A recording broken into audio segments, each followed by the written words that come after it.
Hi guys! Welcome! Day 2 na ng atong pag-video. At dito naman natin diyanda sa Iloilo. So, ari kami diyanda sa Unita para magbakal sang gamay lang mga gamit para gamitin naman sa boarding house. Okay, tapos na kami bakal. Ari na kami di sagwa. Kahulat sa jeep nga masakyan. Ara ang mga gamit namon.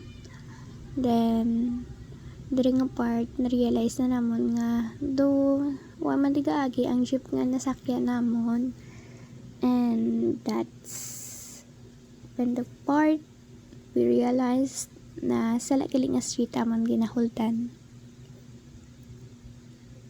Hindi ko sure guys kung Snart Street gid man ni dire.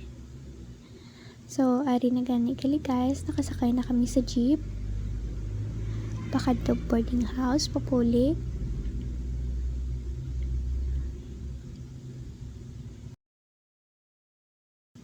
Ari na tayo sa may Capitol. Katabok ta di sa tulay para makalabot-lapos. By the way guys, diba dapat naman sakyan lapos? Huwag kami kadi para nga mon gali na sakyan gid mismo lapos buobrero. So, are, dire namon realize din namon nga doon nagtalang na kami. Hey, diba first time lang man namon nga daan diyanda sa lugar nga ni sa ginabordingan namon. So hindi gid kami sigurado ya kung maliko ning jeep dito sa may skinita pakadto sa mga boarding house.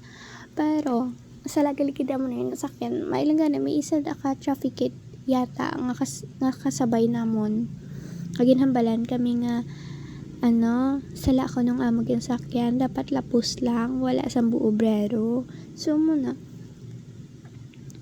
Then, ari gani, padulong kami tani dito sa may high school lang.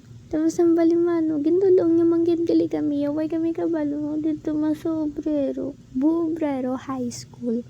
So literal nga nagpa-double ride naman kami Naglakad kami na pagwate, tapos nagsakay jeep para pakadto na dito sa lugar namon. Sorry guys, so I don't know kung anong panawag sinidi, pero do may mga barko yata, oo. So bye! Thank you sa pag-watch. Another day, another video nga sinayang ko inyong oras. Bye bye!